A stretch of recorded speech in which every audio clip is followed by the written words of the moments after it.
Le procès de Didi, qui se déroule depuis plusieurs semaines au tribunal fédéral de New York, continue de révéler des accusations graves.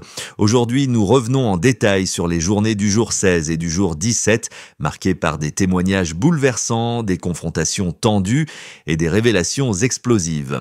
Après une courte pause déjeuner, l'audience reprend. Et l'atmosphère est lourde. Bongolan, témoin clé, est appelé à la barre. L'avocat entame sans détour. Que s'est-il passé sur le balcon? Bongolan hésite à peine. Cassie et mon ex-petite amie étaient là, nous étions sur le canapé, sous l'emprise de la drogue. Quand M. Combs est arrivé, j'ai emmené mon ex dans la salle de bain. Je ne voulais pas qu'elle voie ce qui se passait. Elle marque une pause. Je suis allé sur le balcon, j'allais allumer un blunt quand M. Combs est arrivé derrière moi. Il m'a soulevé sous les bras et m'a posé sur la rambarde. Pouvez-vous nous montrer comment il vous a tenu ? Zrenia demande l'avocat. Bongolan mime le geste, les bras tendus comme un enfant qu'on soulève. Combien pesiez-vous à ce moment-là? Je ne peux pas dire exactement à cause de la drogue, mais environ 52 kilos. Elle poursuit, citant les mots de Didi ce soir-là. Il a crié « Tu sais ce que t'as fait, hein ?» Et j'ai répondu « Je sais pas ce que j'ai fait. » Combien de temps vous a-t-il maintenu ainsi? Le temps qu'il répète plusieurs fois « Tu sais ce que t'as fait ?» Et ensuite, il m'a jeté sur les meubles du balcon. À l'audience, certains retiennent leur souffle. Bongolan détaille ses blessures, un hématome énorme sur la jambe, de la taille d'une balle de baseball avec une perforation. Douleur au dos, au cou et une photo d'elle portant une minerve est présentée. Aviez-vous confronté Didi après l'incident? Je lui ai simplement dit « Je veux pas d'ennui avec toi ». Il n'a rien répondu. Elle explique avoir tatoué sur sa peau la date du 2 janvier 2018, le jour où j'ai décidé de me libérer de la drogue. Vous faites encore des cauchemars. Oui, encore récemment. L'avocat poursuit. Avez-vous engagé un avocat après l'incident? Oui, Tyrone Blackburn, mais je l'ai renvoyé plus tard. Pourquoi? Les lettres de demande qu'il avait envoyées étaient incorrectes. Le montant de votre demande, 10 millions. La défense prend alors le relais. Le ton change. Vous avez une immunité tant que vous dites la vérité aujourd'hui. Oui. Vous étiez graphiste. Oui. Vous travailliez avec Cassie sur des designs. Oui. Vous consommiez beaucoup de drogue avec Cassie. Oui. Vous lui vendiez de la drogue. Oui. Des centaines de pilules. Oui. La défense appuie sur ses incohérences passées. Vous avez affirmé que M. Combs vous avait suspendu au balcon. Cassie a-t-elle vu cela? Non, elle était dans l'appartement. Et vous n'avez pas raconté cela à la police? Non. L'avocat poursuit. Lors de votre première déclaration, vous n'avez pas mentionné les mots « je pourrais te tuer ». Non. Il lui montre un courrier rédigé par son ancien avocat. Vous n'avez jamais dit que M. Combs vous avait blessé à la poitrine? Non. Ce sont vos avocats qui l'ont écrit sans votre accord. Oui. Le juge intervient alors, l'air sévère, il s'adresse directement à Didi. Votre client sourit et acquiesce vigoureusement au juré. Cela doit cesser immédiatement, sinon je prendrai des mesures disciplinaires sévères, y compris son exclusion de la salle. La salle retient son souffle, Didi reste impassible. Le lendemain, l'audience reprend. L'avocat de Didi sort ses armes, il présente une photo des blessures de Bongolan. Regardez bien les métadonnées, dit-il. Cette photo a été prise le jour où M. Combs était enregistré à l'hôtel Trump International à New York, commandant un petit déjeuner de $200. Un homme peut-il être à deux endroits en même temps? Swing, demande-t-il acerbe. Bongolan reste silencieuse quelques secondes. C'est difficile à dire. La défense enfonce le clou. Vous avez continué à échanger des messages amicaux avec Cassie après cet incident, n'est-ce pas? Oui. Un message est lu à voix haute. Coolio, merci pour hier. Love you. Et un autre. Puff, aimerait-il un sweatshirt? 2 semaines après avoir été suspendu au balcon, vous proposiez des cadeaux à Didi? Zrenia insiste, l'avocat. On essayait de rester en bons termes. Autre pièce présentée, un message de Didi à Bongolan. Si tu fais du cas avec elle, au moins couvre ses arrières. Vous êtes-vous rendu à des concerts de M. Combs après cet événement? Oui. Vous avez assisté au Bad Boy Reunion Tour? Oui. La défense conclut, implacable.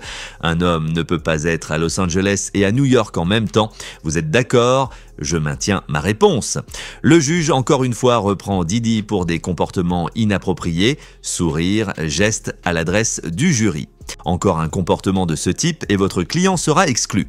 L'après-midi, une nouvelle témoin entre en scène dissimulée sous le pseudonyme de Jane. Le tribunal interdit croquis, notes et enregistrements. Jane raconte sa rencontre avec Didi en 2020 lors d'un voyage à Miami. Il était drôle, charmant, il m'a donné son numéro. Rapidement, leur relation devient intime. Notre premier rendez-vous a duré 5 jours. Il m'a offert un bracelet Love et $10 000. Sous l'emprise de l'argent et des attentions, Jane se laisse entraîner. Drogue, soirée, argent liquide. Elle parle de consommation régulière d'ecstasy, de molly et de kétamine. Chaque fois que je voyais Sean, il y avait des drogues, y compris pendant nos rapports sexuels. Elle décrit l'ambiance de ses rencontres, lingerie, chaussures de striptease, baby oil répandu sur tout son corps sous des lumières rouges. Il faisait jouer des films pornographiques pendant nos rapports. Jane évoque ensuite les nuitées d'hôtel où d'autres hommes étaient invités. Sean me disait de me toucher devant eux. Elle poursuit, sa voix tremblante. Quand je refusais, il me menaçait de ne plus payer mon loyer. Elle parle d'événements où jusqu'à 24 bouteilles de baby oil étaient utilisées en une nuit. Elle tente un moment d'émancipation en évoquant l'idée de lancer un compte OnlyFans. Mais Didi refuse. Je sentais que j'avais besoin de son approbation. Avec le temps, la relation devient un piège. Jane continue de fréquenter Didi, poussée par la peur de perdre son soutien financier. À la fin de son témoignage, elle résume, la voix éteinte. Chaque fois que je le voyais, c'était comme si je signais un contrat que je n'avais jamais voulu. La journée s'achève, laissant la salle d'audience dans un silence pesant. Le juge rappelle à l'ordre la salle. Aucune note, aucun croquis, aucune esquisse ne sera tolérée pendant le témoignage de Jane. La discrétion est totale. L'audience retient son souffle. À la barre, Jane poursuit son récit. Elle raconte comment Didi lui avait versé $10 000 pour compenser les jours passés ensemble, comment il lui avait dit « Tu es une mère célibataire, tu mérites d'être soutenue ». À Miami, dans la villa de Star Island, Jane se souvient d'avoir vu des hommes sortir de la poudre rose. Elle raconte « Ma copine était contrariée, elle pensait que je le séduisais, on a quitté la villa précipitamment ». Le lendemain, Didi l'invite pour une séance de détente au bord de la piscine. Ils passent ensuite une soirée dans la salle de cinéma privée de sa résidence. Peu à peu, la complicité s'installe. Il lui envoie des messages « Appelle-moi Ernie ». Didi la poursuit assidûment. J'étais encore réticente par respect pour mon amie, mais elle s'est fiancée et a déménagé à l'étranger.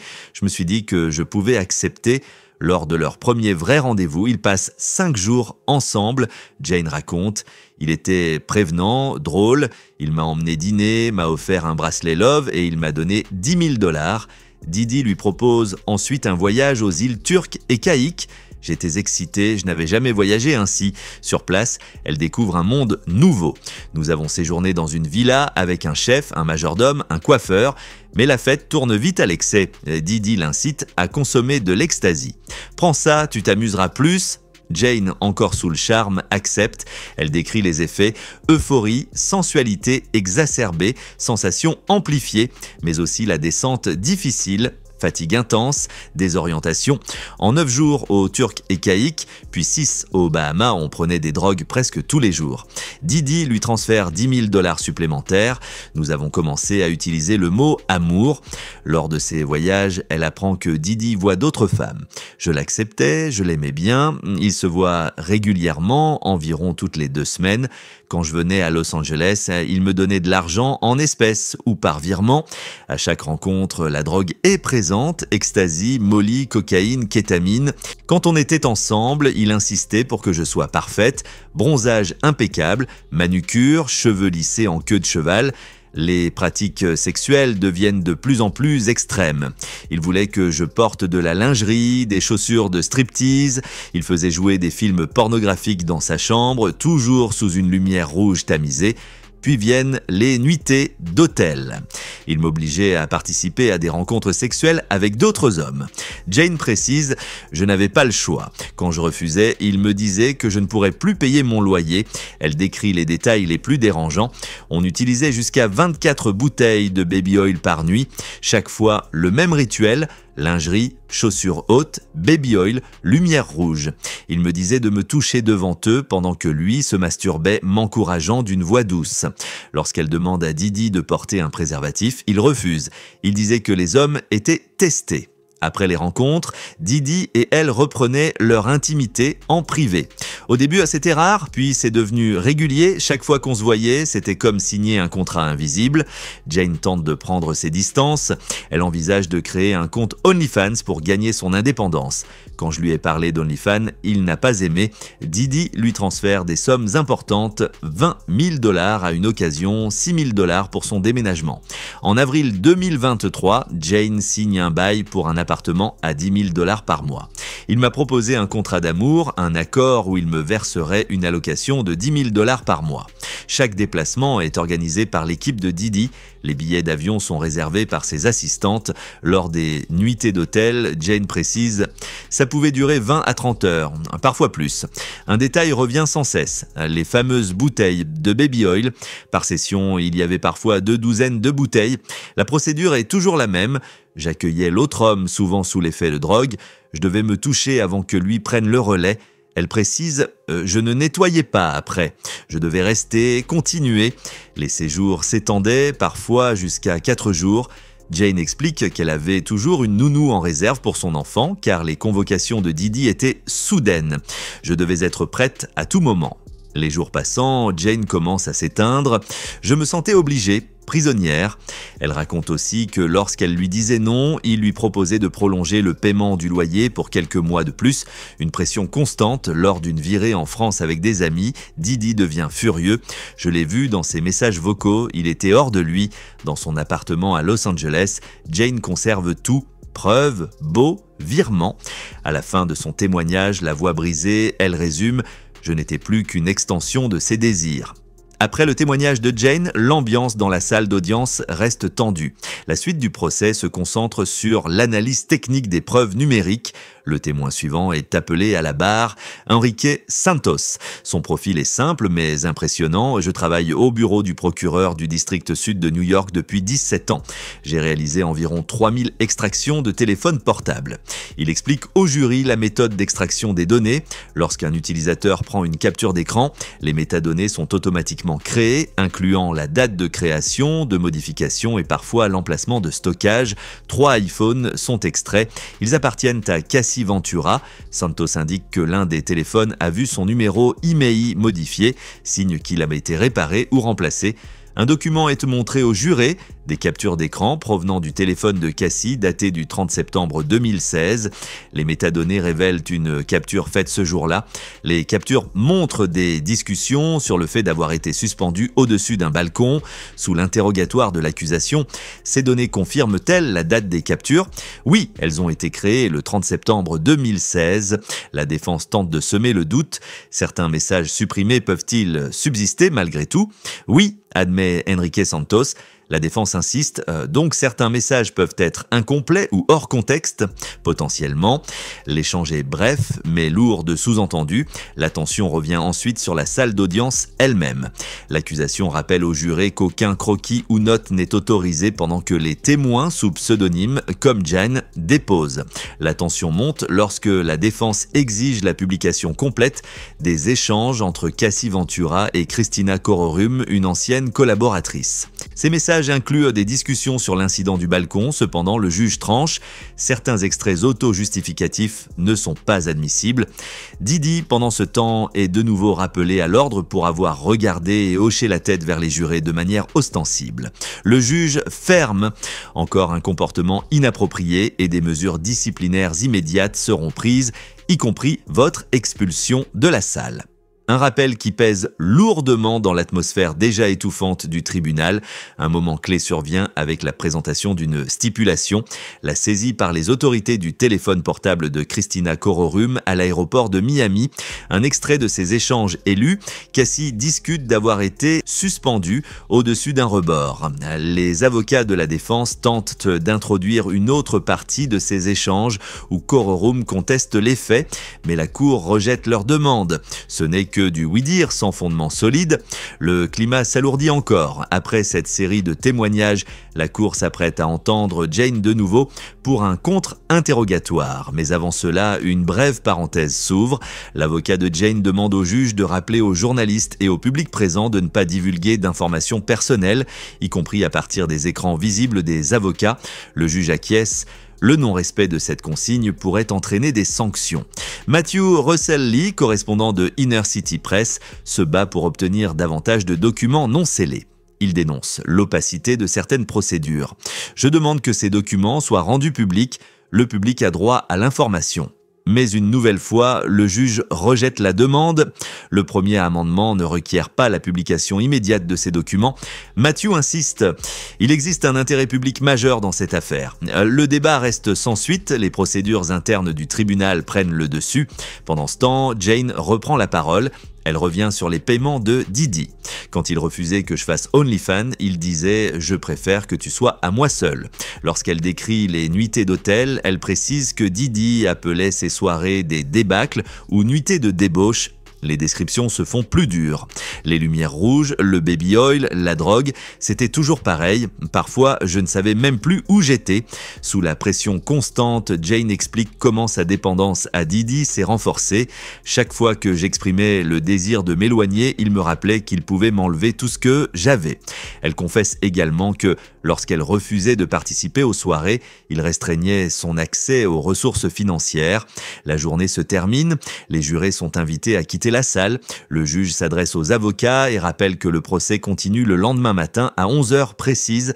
L'affaire Diddy, loin de s'essouffler, semble au contraire dévoiler chaque jour un peu plus de ses zones d'ombre. Le lendemain, la salle d'audience retrouve son calme apparent, mais l'ambiance est lourde. L'affaire est devenue l'une des plus scrutées du moment. La cour se prépare à entendre la fin du contre-interrogatoire de Jane. La défense revient à la charge, les questions sont précises, tendues. Lors de vos interviews avec les autorités, avez-vous revu les notes prises pendant vos dépositions? Non. Avez-vous donné à Cassie l'autorisation d'inclure votre nom dans sa plainte? Non. Après qu'elle a déposé plainte, avez-vous tenté de la contacter? Oui, pour lui dire qu'elle faisait erreur sur certains faits, notamment sur un point crucial. Tiffany, une amie de Cassie, n'était pas présente lors de l'incident du balcon.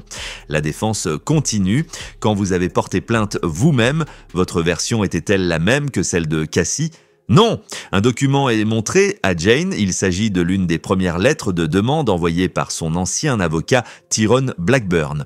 Dans cette lettre, il est écrit que M. Combs vous a serré la poitrine jusqu'à provoquer des bleus. Avez-vous jamais dit cela? Non? Pouvez-vous nous montrer comment il vous a tenu ce soir-là? Jane mime le geste, les bras sous les aisselles, exactement comme lorsqu'on soulève un enfant. Ses mains touchaient-elles vos seins? Oui! La précision du geste est glaçante. La défense attaque encore plus fort. Savez-vous la date exacte de l'incident du balcon? Non? Pourquoi? Parce que c'était il y a longtemps. Y a-t-il le moindre doute que M. Combs vous ait suspendu au balcon? Aucun doute. Aviez-vous engagé Tyrone Blackburn pour l'argent ou pour la justice? Pour obtenir justice. Mais l'avocat de la défense n'en démord pas. Vous saviez que réclamer 10 millions de dollars pouvait vous rendre millionnaire, n'est-ce pas? Je suis ici pour obtenir justice. Les débats s'enflamment brièvement, mais le juge rappelle l'ordre. Les questions se recentrent. Lors d'une de ses dernières dépositions devant le gouvernement, Jane avait fourni des photos de ses blessures où les métadonnées montraient qu'elles avaient été prises après l'incident présumé. La défense insiste. Vous étiez en manque d'argent lorsque vous avez décidé de poursuivre M. Combs, n'est-ce pas? Non! Jane reste ferme. L'interrogatoire touche à sa fin. Le juge annonce une pause. Lorsque les jurés quittent la salle, l'avocat de Jane dépose une requête. Rappeler à tous les observateurs que toute publication de détails personnels, même par inadvertance via les écrans visibles dans la salle, est strictement interdite. Le juge acquiesce et formule un rappel solennel. Dans les échanges en aparté, on apprend que Matthew Russell Lee de Inner City Press continue de batailler pour que certains documents du dossier soient rendus publics. Les autorités judiciaires restent sourdes à ces appels. L'après-midi se poursuit avec de nouvelles discussions sur l'admissibilité de certains éléments de preuve. La défense cherche à introduire des extraits de conversations entre Cassie Ventura et Christina Kororum visant à minimiser l'incident du balcon. Mais le juge est catégorique. Ce sont des déclarations auto-justificatives. Elles sont irrecevables. Puis le juge évoque la question des sanctions disciplinaires à l'encontre de Didi. Une décision est imminente si l'accusé persiste dans son comportement. La journée s'achève sans nouvel incident. Les jurés sont remerciés et libérés jusqu'au lendemain. Didi, silencieux, quitte la salle d'audience escorté par ses avocats. La tempête médiatique, elle, ne faiblit pas. Chaque mot, chaque geste, chaque expression échappée de la salle du tribunal est décortiquée dans les médias. L'image de Didi, icône de la musique et du business, vacille à mesure que les témoignages s'accumulent et que les récits sombres remontent à la surface. Le procès est loin d'être terminé, mais une chose est certaine, le vernis de l'Empire Combs est sérieusement écaillé.